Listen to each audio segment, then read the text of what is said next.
Okay, everybody, it's 8 o'clock and we're ready to go. Other people probably will be joining us shortly. Uh, so I'd like to welcome everybody to NMTC TechKey. It's one of our many programs where NMTC connects industry, academia, and government collaboration in Northeastern Maryland. And we do this to tackle the broad technology and associated workforce challenges that influence our economic growth and also our national security to some degree, with programs as this that bring together you as the great minds to help create solutions. So this content today will hopefully solve some problems that you may be facing, or at least challenge you to try something you haven't done before. So I welcome those that are not already NMTC members to join NMTC. It's all on our website at nmtc.org. And I'd like to now turn over the meeting, or at least introduce our speaker for today, Kelly Jarvis of Change Up Marketing, who offers a lot of experience with businesses using social media and, of course, having them make money doing it. She'll be sharing things to help you decide whether you want to go it alone or, in today's world, really get the advice and counsel of a seasoned pro to help you accomplish your goals. So, Kelly, I'm going to turn it over to you. Great. Well, thank you so much for having me this morning. Can everyone hear me okay? Give me a thumbs up if you can hear me. Awesome. Great. So I'm coming to you from Newmarket, Maryland, just south of Frederick, and I am grateful to be able to have the opportunity to speak to all of you this morning. My background is in social media, radio. I majored in broadcast journalism in college with a minor in speech communication, and I have to say that I never imagined all these years later that I would actually be telling people stories and reporting on things on behalf of businesses through the internet almost exclusively. So certainly times have changed, and my experience has grown along with the market and what the market needs. So with that said, I want to introduce you to the stuff we're going to talk about today. So first of all, my business is called Change Up Marketing. And yes, that is a baseball term. And it's because sometimes we don't realize that what our marketing really needs is a change up. That thing that's going to really take you to the next level, that's going to propel your game, if you will. So with that said, I'm going to talk to you today a little bit about social media in today's world. I want you to sit back and relax, digest, ask questions if you have them. When we get to the end, we're going to have plenty of time for Q&A. And don't worry about taking notes, because what I'm going to share with you today, I'm going to give to John and he's going to give to you. So when we get into the nitty gritty of some of the stuff I'm going to share with you, if your mind is overwhelmed, just settle in it. Don't worry about frantically trying to write down notes, because I don't want to overwhelm you. I want you to feel more empowered when you leave. And in the end, the question we're going to answer together is, do I need to hire a professional to handle my social media, or is this something I can do on my own? So since you're in this conversation, I probably don't need to tell you that you don't have to fear the digital world. I think we're past that by now, right? People understand that digital is here to stay. We're living on our phones and our computers even more, especially in the light of a global pandemic. And so I also probably don't have to tell you that it's critical. I mean, we're going to look at some data for that. But if you're here, you probably know that social media is important, particularly with the fact that so many people are working remotely and communicating socially through the internet at this point. So I love this little graphic because it's just a good example of, we want to take away the mystical part of social media and just look at it as an extension of your brand's personality online. Let's really simplify this and just think, okay, when I see someone, you know, we all as business owners have that elevator pitch, right? What does my business do? What are we about? This is the same thing, just taking it into an online platform. And I always like to show this from my radio days, because in radio, we always used to say shaking hands and kissing babies. We would be out, you know, 7 to 20 times a week, meeting our community, shaking hands, kissing babies, which we obviously aren't doing now in the light of a pandemic. But that connection one-on-one is exactly what we're trying to accomplish when we talk about social media. We're just taking it into the digital space. And so I think a lot of people, when they think about social media and we look at our kids even on their devices, we see the hands on the left, right? We think that it's just a phone on the other end, but really start to think about social media in a way of the person on the bottom right. There's a face on the other end of that phone. There is a warm connection you can make. And your job really, when using social media correctly, is to make that warm connection. And so again, I don't have to make this case to you, but let's just look at it just so we can set the stage for how incredibly important this actually is. So 2.5 billion monthly active users on Facebook. Could we have imagined even 10 years ago that we would have that many people collected in one place? On average, users spend 35 minutes a day on Facebook. And I think most of us who are in the business world know that those of us in our networks are way above that. 74% of users are visiting the site daily. So there's a lot of action happening in this space. And the data down below is important because that specifically breaks out US and Canada, 253 million people. And to give the male, female, just to give you an idea of who these users are. Then let's talk just a little bit about Instagram, because previously when I would do this talk, Instagram was just kind of coming up and it wasn't really a player. Particularly during the pandemic, we've seen that Instagram has risen. I think a lot of people are getting frustrated with some of the negativity and the dialogue that's happening on Facebook, and their brains are just kind of sinking in and going, you know what, Instagram is a more positive place for me to be. And so on average, people spend more time on Instagram, 53 minutes a day, 112 million in the US and Canada. So you can see similar stuff here. We're going to get more into those details as well. It's just kind of setting the stage for, hey, this matters. And social media is no longer just a place where people go to like see cute pictures of their nephew or, you know, communicate with a friend they haven't talked to since high school. It's not just social anymore. It is absolutely business and decision making. People are making decisions about what car they're going to buy. As a matter of fact, in the digital world, 90 touch points happen before someone walks into a dealership online. That's unbelievable. It has completely changed the dynamic of how people purchase things. Vacation decision making. Not only are we reacting to ads and Facebook groups, but we're also seeing what our friends are doing and asking for recommendations in that space in such a way that we've never seen before, right? Before you used to pick up your phone and call your best friend or maybe your two closest friends that you saw, you know, once a week at bowling league. And now it's like, I have everybody at my fingertips. Tell me where to go. What should I be doing? And if you're in that vacation sphere, you better be someone that someone recommends and be top of mind. And actually don't know why that flew into the back, but this is all about engagement, right? So it's not just about getting in front of people. It's about creating that engagement and getting them to buy in. And then knowing and communicating your brand's culture so you can show the heart. This goes back to the kissing babies, shaking hands, knowing who you are and communicating that effectively in the social media sphere. And then building loyal fans who actively engage. So we're going to get into this a little bit about the value of likes versus engagement. And a little tip, the likes aren't it. Engagement is where it's at. So we're going to cultivate relationships in your online community. This is super important. It's that concept of building an actual community of people who care about your business or your organization. This is just an example of a client. I have a really small cafe in a small town in Maryland, and they were changing their menu.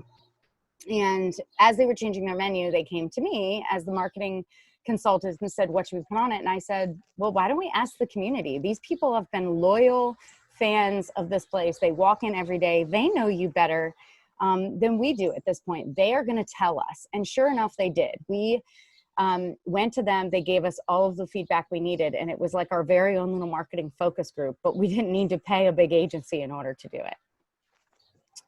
And keeping your eye on trends to create genuine content that is timely and relevant is part of this whole idea of how you stay a rock star on social media. I know many of you have probably seen Kindness Rocks.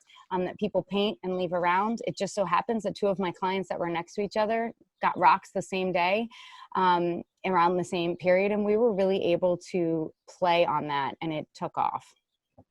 So before we start getting into sort of like basic fundamentals, let's talk about some myths. I love to be the myth buster. And yes, you can sing if you want. Mythbusters. So the myth is your goal is likes. I said we'd get to this. So I always ask people when we talk about advertising their business, and it's the same for marketing in an organic space, if I could put you in Raven Stadium with 90,000 football fans around you, would you want that opportunity? Yes. Okay, great. What would you say to them? Okay, there's your commercial. Now, if I were to say, I could give you Raven Stadium with 90,000 fans, or I could give you a concert venue with only 10,000, but those 10,000 people are primed for your product. They're interested, and they are ready to go. Which would you want? Well, everyone's going to say all day long, I want the 10,000. I don't want 90,000 randoms. I can't convert those people. I'd much rather have people I know are interested. So the truth is, engagement is king. When it comes to social media, particularly on Facebook, don't get too caught up in the likes. How many people like you, for sure, is a potential opportunity. It's not the end goal. The end goal is the engagement. And we're going to talk a little bit more about that when we get into details of Facebook, because that's the main reason. That's the one that's a little bit fickle on how you use it. And so a lot of people think reviews are bad. As a matter of fact, I've started working with businesses and organizations that have their reviews turned off. And I would argue that the truth is reviews are opportunity.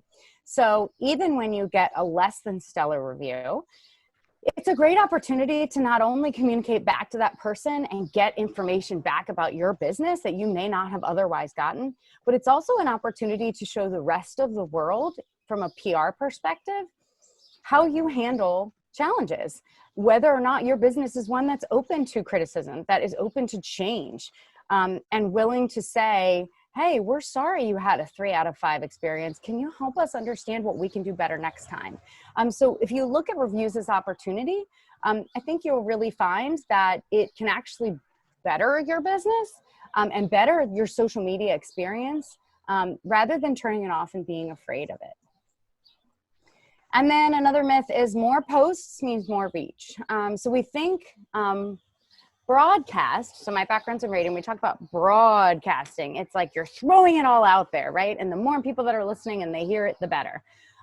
Reach is important. We want to reach as many people with your brand as possible, but the quality is definitely more important. So posts that are carefully crafted with the right message, with the right audience in mind at the perfect time actually ultimately creates more reach in the social sphere. So a lot of you have probably heard the term viral. It went viral, which has a whole nother meaning in light of the virus. But that's exactly what it's about, right? It catches on easily. Posting a bunch of nonsense to reach 200 or 300 people here or there isn't as valuable as making sure that you have a really good post that is right on and that may potentially catch fire and be shared time and time again. And the social media platforms reward you for that kind of content. And last myth is avoid hot button topics at all costs.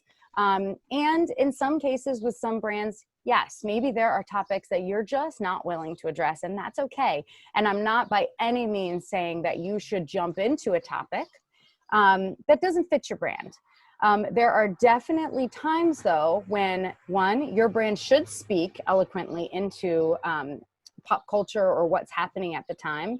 And that actually it can be beneficial to you in the social sphere to have those hashtags and the trending topics be a part of your brand. So if it's relevant, then you should be talking about it. If it's not, of course, then, hold back, and everyone has to make that decision for themselves.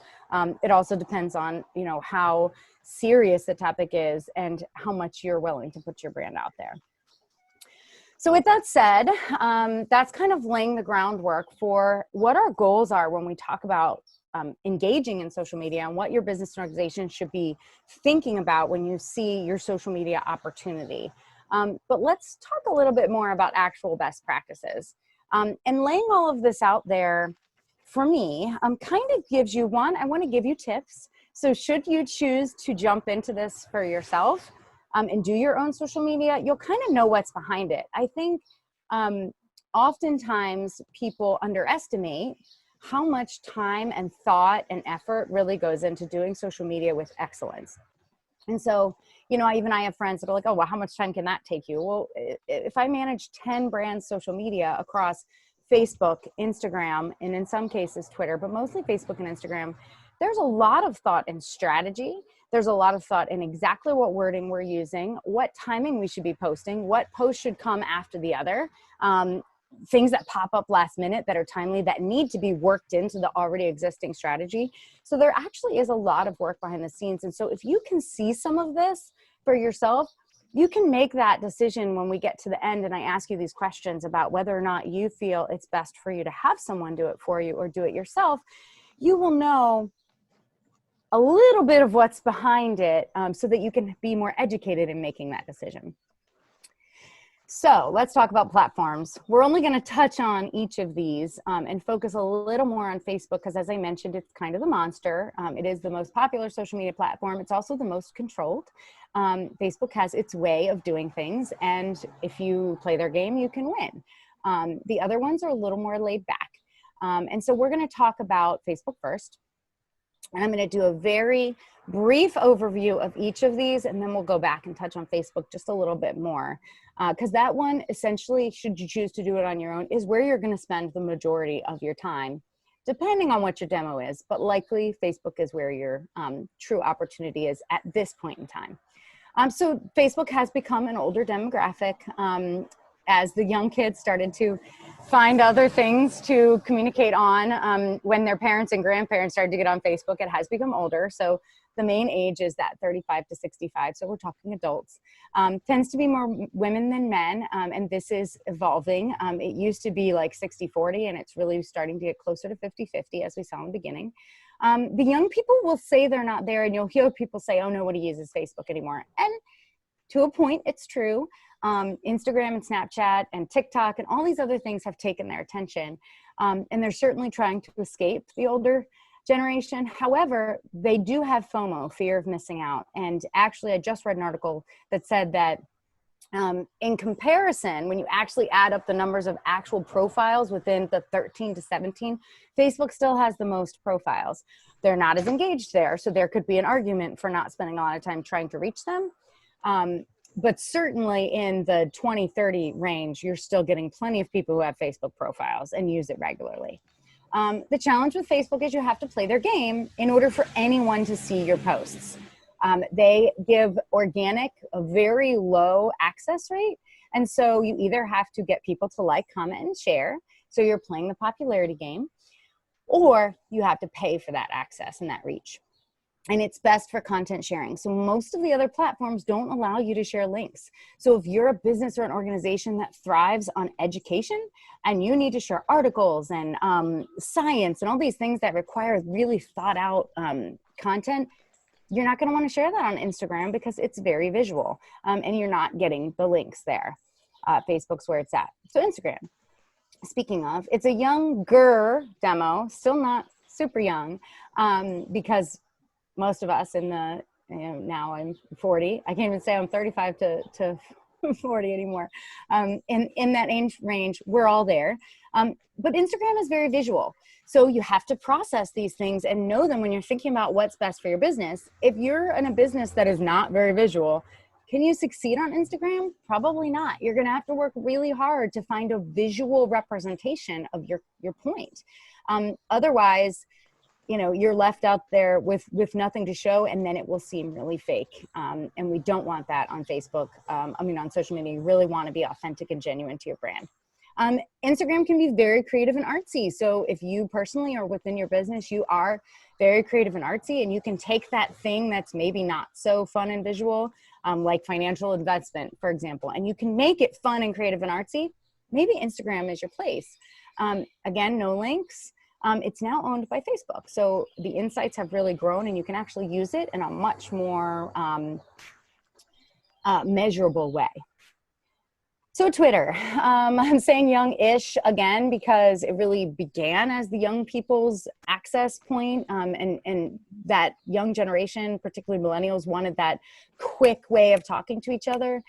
Over time, it has really turned into more of a news and sports place to be. So if you're heavy on politics, you're heavy on following news, and you're sports related, you're probably on Twitter and you're probably using it daily.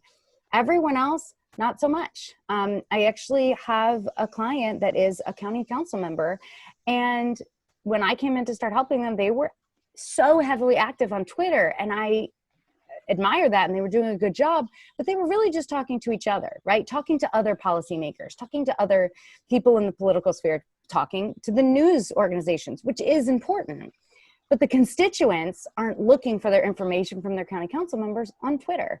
They're on Facebook, they're on Instagram. So if you want to reach them, you have to play in that space.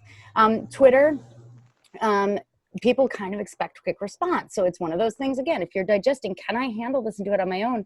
Are you willing to be available all the time? Are you willing to see the timeliness in the stream of consciousness? Because on Twitter, you posting about something you did yesterday at 10 a.m., it isn't relevant. It's gone by now. So it's all very timely. And it's hard to do well as a business or organization. If you are a public figure within your organization or your industry, bam, great place to be. But for your business, you may struggle to find stuff that's relevant and can be communicated within that 140 characters. So let's talk Snapchat.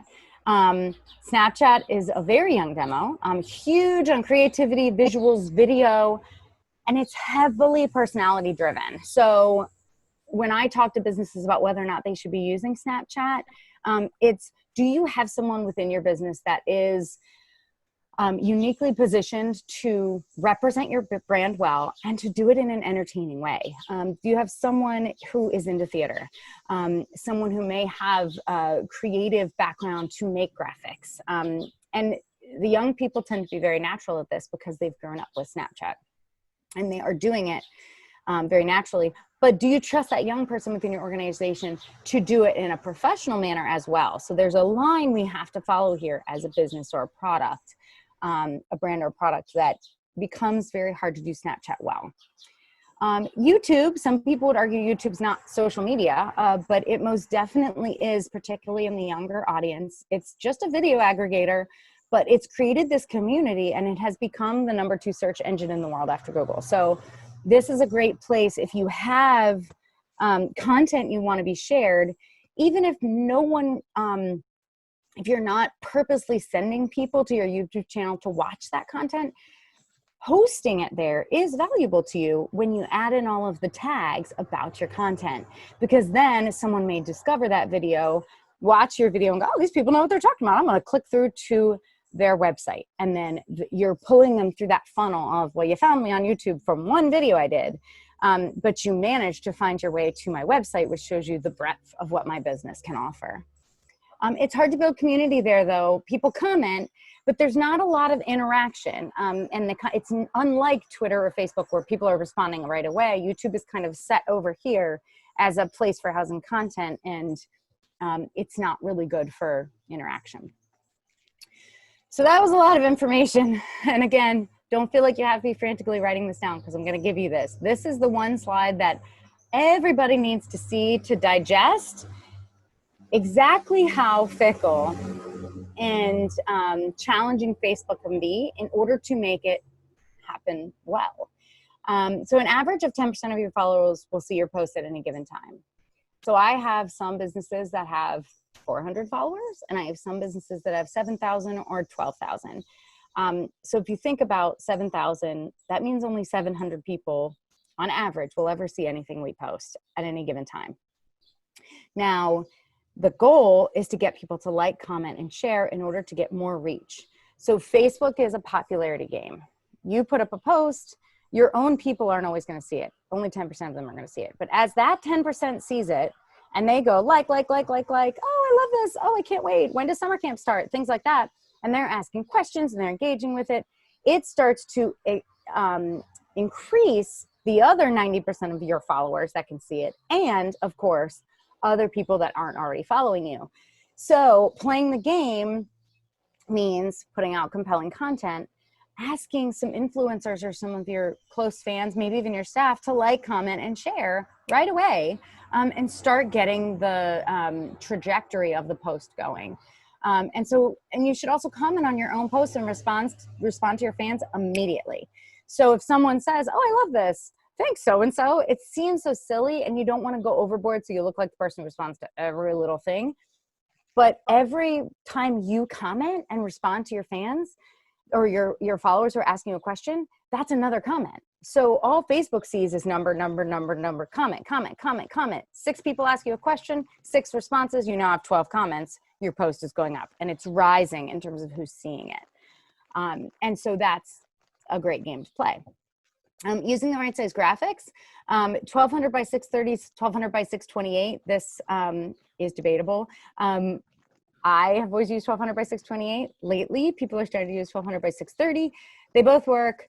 The reality is that formula for a graphic is the way that Facebook's made. I'm sure you've noticed when you're scrolling on your news feed, they're this little rectangle, right? And anything, if you put up a PDF and the PDF is long and thin, you're having to scroll through it like 3 times just to get to the bottom of it. Facebook downgrades that kind of post. So if you can do 1200 by 628 and less than 20% text in your graphics across the board, you're going to gain more favor with Facebook. So if you're currently posting things that are, you know, a square or a long and they have all text, no matter what you do, that's going to get less attraction because it's not following their game. Posting at the time more of your fans is on. Think about the newsfeed as a constant flow. And as the algorithm is constantly pulling in what it should show people, they have so many options. I mean, if you have 1,500 friends on Facebook and you followed 100 businesses, Facebook is trying to figure out what's most relevant to you every second of the day. And so if you're going on at midnight and posting at midnight when none of your fans are on, by the time they get up at 6 a.m., your stuff is gone. So you got to think about when is the best time to post. And in Insights, which I'll show you toward the end, you're going to see this graph that gives you the idea of when your fans are on the most in each day part. Now, almost all of my clients have similar graphs because think about the psychology of a person, right? Obviously, less people are going to be on at midnight than are on at 6 a.m. A lot of people have a spike around 9. Traditionally, that's when people get to their desks and start working.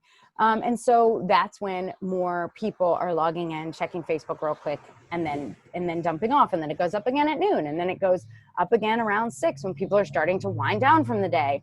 And so you have to look at your own insights and determine that. But you do need to know that. It's important. What time of day are you posting? And then this little tip is just kind of common sense, but a lot of times business owners miss this. They're so caught up in their own excitement about their business that they post on their own private page and then leave out their business page. Whereas if it's something relating to your business, post on your business page and then share it to your private friends. That gets your friends more access to the page, right? So your friends see it and they may like it. It also gets your business more eyes. And the more eyes, the more you're playing the algorithm game, the more that post naturally goes up. So for my business, not Change Up, but my other business, which is a yoga and cycling studio, I will post on the page for our cycling studio and then I'll share it. I'll share it into neighborhood groups. I'll share it into our family group. That's our instructors. They all then share it. And then you start what I call the snowball effect, is this idea of getting more eyes on it right away. Sometimes that also means adding in a boost of, even if it's $5, to start getting it in front of people. That's the snowball effect, and it'll take off with some trajectory right away. Video is still very hot. You're probably seeing more of it in your Facebook news feed. Keep it up. If you're doing it, keep doing it. If you're not, consider, could you? And I'll take off the fear by just saying that we now live in a YouTube society where nobody expects your videos to be perfectly well produced. You guys are in the technology sphere, so you may feel like being in tech, you have to have these perfectly crafted videos, but you don't. People aren't expecting that. Now, I will say if you're making a commercial for you know, television, or even for an ad on Facebook, maybe you do a better job. You get some production quality in there. But there's nothing wrong with hopping on Facebook and doing something from your phone.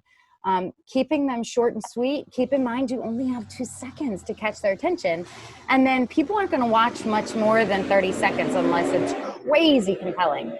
So 15 to 30 is where it's at. 15 is even better. And unfortunately, our attention span is getting shorter and shorter. And then lastly, if you're using something like Hootsuite or Buffer, you have to consider risk reward here for your business. And we're going to talk a little bit more about this when we start asking our real questions. But the Facebook will downgrade your post if it comes in from an outside source. They like it to be native. Is it worth it? In some cases, absolutely it is, because your time and being able to schedule it ahead of time, great. But Facebook allows you to schedule. It also allows you to schedule Instagram now. So if you're planning on posting out for the whole week, there's really no reason to use any of those other things that could downgrade your post and get you less reach. So social media is here to stay. It's all about how you manage it. A good social media team will weather storms as they arise.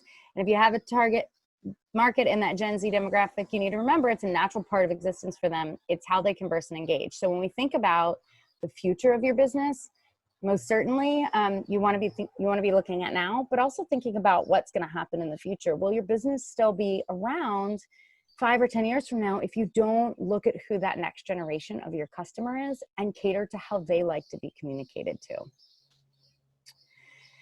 So this is just the last little bit of presentation part I have for you, and then I'm going to open it up for questions and crafting good content for engagement.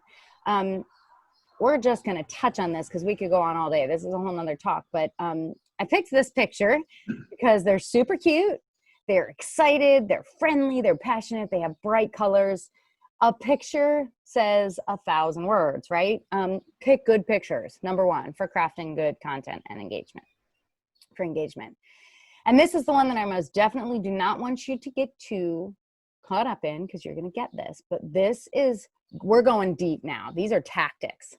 We've already talked about a little of them, so I'm not going to dive too much, but use tools. The insights on Facebook give you information and insight into what your community's doing. So use it.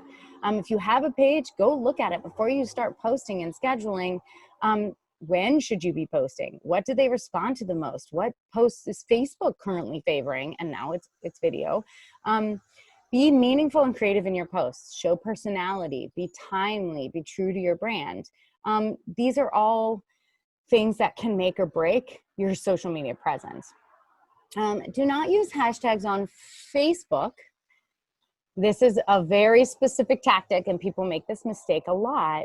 Facebook will downgrade posts with hashtags because they see it as coming in from Instagram or Twitter, as if you just posted to one and then let it go across.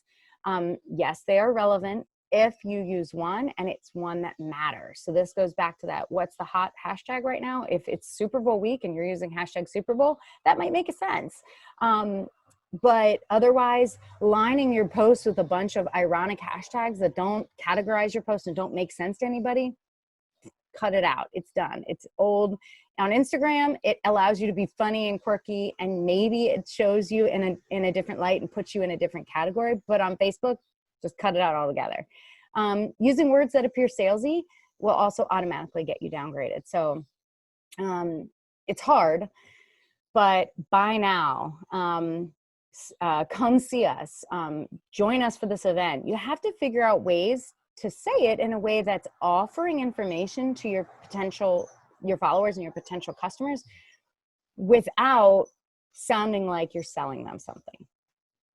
Comment and responding to fans in your posts. We already talked about that, using the right size graphics, more pictures, less text, and use a combo of pictures, links, video, and Facebook Live to have a presence that touches all of these places. Some people learn visually, some people learn with audio, some people like articles, some people just want a cute picture, but you got to catch everybody. And Facebook will reward you for that. Lastly, here are your insights. This is just because I wanted, if you haven't dug in, I want you to visually see the value of what Facebook gives you here. This is the graph I was talking about where you have peaks and valleys. It's going to look different for every client. And all of your posts will also show here, and it allows you to go through and see how much reach each post got, what the engagement was, whether it was organic or paid. As you can see in this example, it's all organic because I didn't include any paid in here. But it gives you an idea of what people are responding to. So we should use it. And then just a last touch on some basics and fundamentals of communication, right? When you're thinking about the questions we're going to ask in the end of this, are you qualified, or should you be doing your own social, or should you be hiring a professional? These are the basics of what we're going back to is who are you talking to? So you have to consider your audience, and not just with your overall Facebook page, but your each post. So you may have 6 different potential customers within your business. And you may have already gone through a marketing audit where you have personas, you know who your people are. Well, who are you talking to when you post that one thing? Because that's going to matter. You want to cater it to them. What do you want them to do? So while we don't want to be too call to action based and organic, click here to register, right? You don't want to be too deliberate in selling them something. You do want to tell them what, or at least insinuate what you're hoping them to do, because people like to be directed. When are they going to see or hear it? So, or more importantly, when is the best time for them to see and hear it? So for example, if you're posting something that is a very well produced and thought out article on a specific topic, you probably don't want to post it at 9 a.m. when they're just sitting, especially on a Monday, when they're just sitting down to jump into their work week. Are you going to take the time to read all of this at 9 a.m. on a Monday? Probably not, because you're going, I got to get to work. Oh my gosh, look at my to-do list. But you know what? Maybe a Wednesday night at 7 p.m. after their midweek, they're winding down for the evening, dinner's done, and they're sitting down to scroll Facebook. All of a sudden, you might have their attention. So think about the timing. Where are they? Which most importantly is, where are they already? Or where's the best place to reach them? So if your audience is a certain demographic, are they on Facebook? Are they on Instagram? Are they on Twitter? Are they on YouTube? Or within the platform, where are they? If they're on Facebook, are they already your fans? Are they in a neighborhood group? Where's the best place to reach them? You want to be strategic. And then why should they care? So give them the benefit statement, talk about value proposition, and don't assume that everybody who's seeing your stuff on social cares as much about your business as you do, because I promise you they don't. You have to tell them why it matters. And then, so the big question is, knowing all of this, seeing how much thought can go into doing social media well, seeing how much you really should care about the quality of what you're putting out there. Are you the right person to do it yourself, or does it seem like it's time to bring in an expert? And so these are some of the questions I would throw out to you before you ask me questions. And we can just run through some of these. And as you're seeing these things on the screen, you don't have to answer them now, but maybe right away things are coming to your brain. Maybe you're one of those people that thinks, oh yeah, actually, I get all of this. I like it. I'm passionate about it. And I do have the time. I fall into that category of, I can do this myself. Or maybe you read these things and you go, oh God, no, I can't take on another thing. I'm busy doing my business, running the operations. Or man, I just don't like this. I don't have the skill set. So these are some of the questions I would ask you to ask yourself. First of all, am I operationally responsible for my business's success? So we all know that marketing, getting yourself out there is important, but if you are operationally responsible and you're spending all of your time bringing in the funnel, right, getting your leads into the business, you're not going to be able to accurately respond to those leads and give them a good customer and business experience. So if you're still operationally responsible for your business's success, you probably shouldn't be the one doing the communication. On the other hand, am I the only person who knows my business well enough to communicate its essence?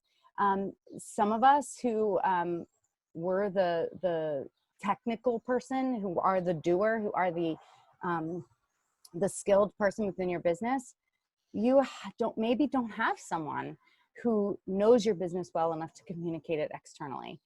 But can you possibly teach someone your brand and its vision or goals? And how much time will that take? So it's all this risk reward, right?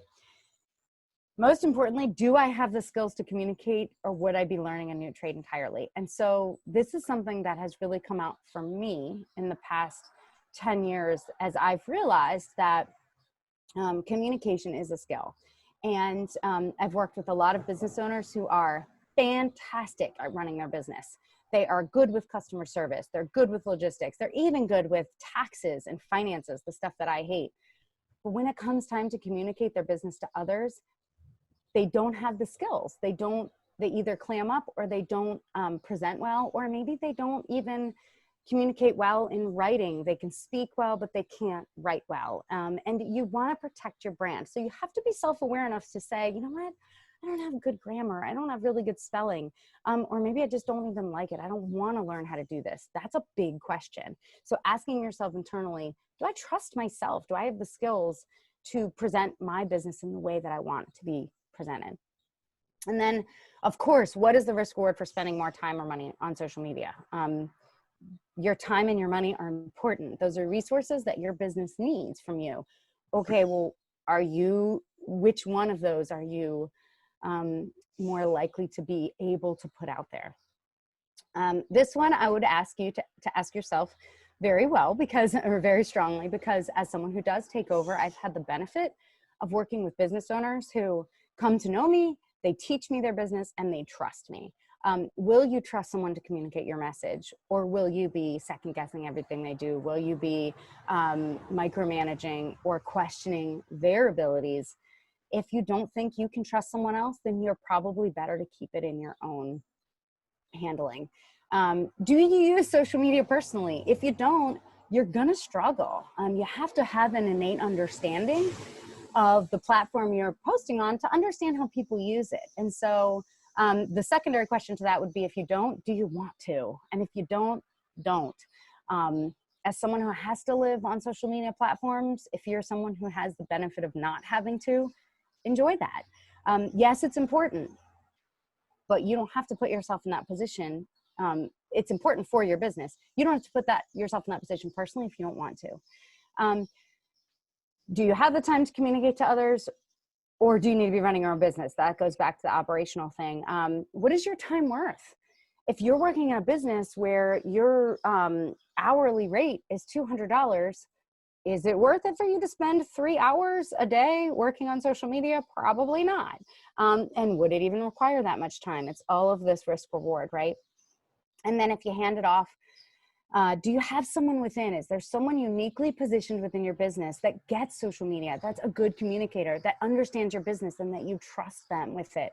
And then, of course, what is the ROI of having someone else externally manage it? So if you're paying someone $500, $800, $1,500 a month, whatever that particular business's cost is and what you're asking of them, can you make that much more, or then some, a multiplier, because you've made that investment in having someone manage your social? These are a lot of questions. So things that I would put back to you, because you have to ultimately make that decision for yourself based on what we've discussed here. And then Q&A. So I've put a lot of information on you, and I apologize. In this situation, I also don't know a lot about each of you and your businesses or your organizations. So I don't have a lot of insight to be able to answer very specific questions, but throw some at me. What has come up for you during this conversation? What can I answer to help bring this full circle for you as you consider everything we've talked about? I have a question. Thinking in terms of less trying to reach customers, do you have any tips for a business to business type interaction? That's a really good question, Colin. So I work with quite a few businesses that are business to business, and it's definitely more challenging because you have to really know where your people are, and you have to really know where that industry congregates, right? So I have a client that's a bank. And so we have a variety of access points, right? There's the general consumer. But there's this weird constituency in this niche of reaching business to business because they offer business banking and they want to reach people like realtors who want to do loans with them. So what we do in that sense is make sure that when we strategically plan out the content, that we're hitting all of our targets throughout the week at some point. And then we may take a specific post, and I apologize, I'm someone who likes to put things in an analogy that's like a real life thing. So for example, if interest rates are particularly low and the bank has done an article about the interest rates, or they have a particular product that is so specific, we may post about it in a broad manner, right? We post about it and say, hey, consider this particular loan if you're looking to build or you're looking to remodel. But then we may boost it. So go in and say boost post to a very specific behavioral group within Facebook. So we may say, oh, I want to post this to people who are interested in, or shared to people interested in loans lately, or who are interested in finance. So there's a lot of strategy that might go behind that. Also groups. Up here in Frederick, we have FCAR, which actually now I don't know what that stands for, but it's something Association of Realtors, Frederick County Association of Realtors. Is that right? Something like that. But so if you want to reach realtors, you're in the FCAR group, you know that that's a good place to share your content. So being very specific about how you reach those people in groups is good. And then in targeting, when you get business to business, you almost always have to add in that little extra bit of ads and boosting. And those are different for those who on the call who don't know. When you create an ad, you're creating an ad and then you're targeting people. A boost is when you're taking an organic post and then giving it a boost to the people you really want to target. So yes, business to business is quite different. Still useful. Facebook is still useful for it, and other social. I would say overall, I think Facebook is a lot more useful for B2B than any of the others. So Facebook handles that boosting and kind of through their algorithm puts it on parameters, you said? Okay. Yep. And there's a wide range of behavioral that you can find, and it's actually pretty fascinating. So if you haven't dipped into Facebook ads, it is actually really cool. I would also put out there though, because I don't know your businesses well in terms of what your geography is. If you're a nationwide business and your geography is just so big, using Facebook ads is going to be really challenging unless you have a killer budget, right? But if you're someone who's a local organization, you serve within 30 to 50 miles, you're looking for a very specific person, that becomes a lot easier to target with a limited budget because you're looking for very specific people. I would recommend though, when it comes to Facebook ads and certainly Google, if none of you have figured out yet that Google AdWords is really complicated. That is one place where I'd say, you know what, when you're spending money, you really should consider consulting an expert because they'll help you. The money you'll spend on getting an expert to help you, even just in strategy, is so worth it. Because I just did a session with Visit Frederick, the tourism board of Frederick. And it was a very simple couple hours. I looked at their insights, we got together. And I'll tell you, I charged them $750 for it. In the end, they saved way more than $750 in wasted ads that reached the wrong people for the wrong reasons. And they were just so grateful to have someone they could come to. They didn't need me to execute it. They had the people on their end to execute it. What they didn't have is the knowledge of how they should execute it. So once we walked through that and they kind of had that hand holding, they were off to the races and they didn't need me anymore. And so that's a really valuable way to spend your money. Anyone else? I have a question. It's Sue Manning. Hi, Sue. What do you think on Facebook about creating events? Oh, this is a great question. So events are gold. The reason events are so golden on Facebook is because the event algorithm processes in the back end constantly. So Facebook sees events as a user service. You're a user personally, and you want to know what events are going on around you. And so they show those to people without having any necessarily having it tied to your page or that you paid to do it. So for example, actually up near where you're located, John, I have a client, the Boulevard at Box Hill. And we're back to recording. Hi, John, welcome back. Thank you. So in the light of the pandemic and not having in-person events much, yeah, the event module has slowed down some. You're not going to see as much natural pickup, but events just like this that are online are becoming more popular. So you're still seeing a lot of events churning, and it is a great way to build organic reach for your event. Plus, if you add in a little boost, so you post it, it starts going organically, you build in a little boost to get it in front of people, and you start that snowball effect, it can take off on its own without you having to do much work. Then the key for events is using the event module to posting your event, and then sharing it from your page to reach all of your fans again and again as the event time comes. Also, using the event is so powerful because you're collecting the interested people, right? So say 100 people say they're interested. Then you can communicate to them all up until the event. So you can get them hyped.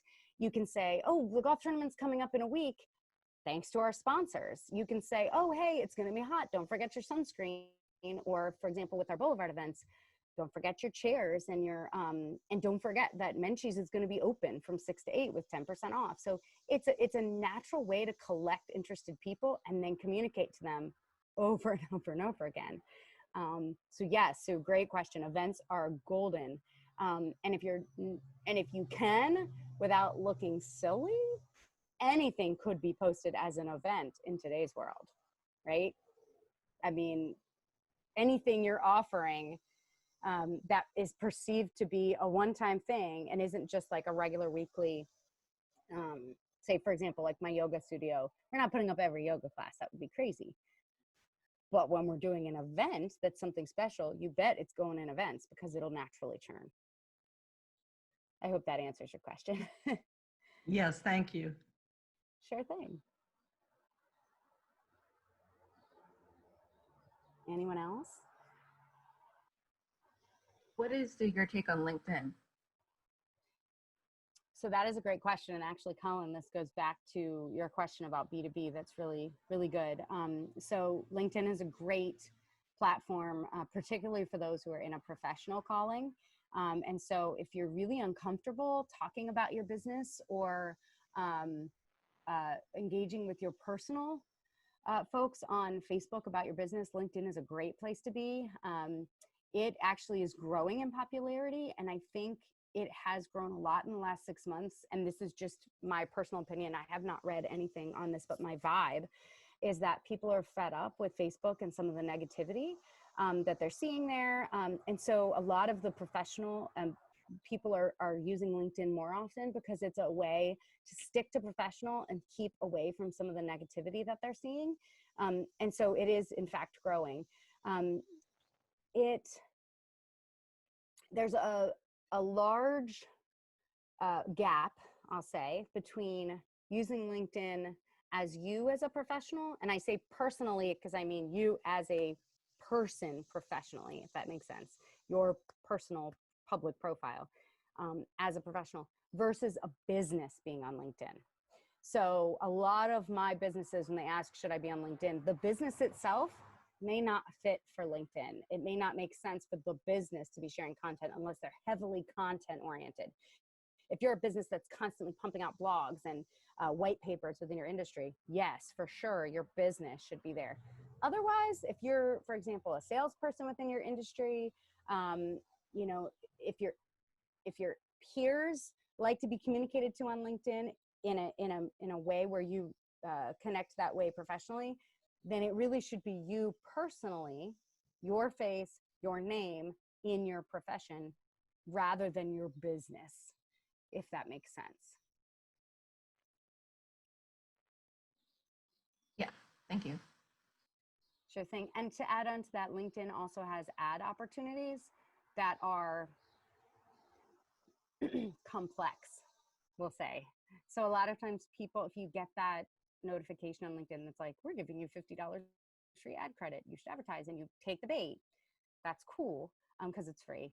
But beware, LinkedIn's advertising structure doesn't operate at the same level as some of the other social media platforms. So it's one of those things where you really want to consult a professional if you're thinking about advertising on LinkedIn, just to make sure you're doing it properly. Well, good. Kelly, I'd like to thank you. We're getting close to the end of the program here. Sure. And I'd like to thank you for all the great content and questions. And as Kelly mentioned, I'll be sending it to all the participants on the call today if I have your email or whatever email you used. I just want to come up with this and let everybody know that our next Tech Key will be on virtual reality for business, which somewhat ties into social media in a way. It's a new technology that business will be using to do a lot of great things, such as virtual meetings with people in a room, training, recruiting, and a whole lot of other things. So our next Tech Key is August the 19th. Same channel. We'll be sending out announcements. And again, I'd like to end by thanking you, Kelly, again, for great content.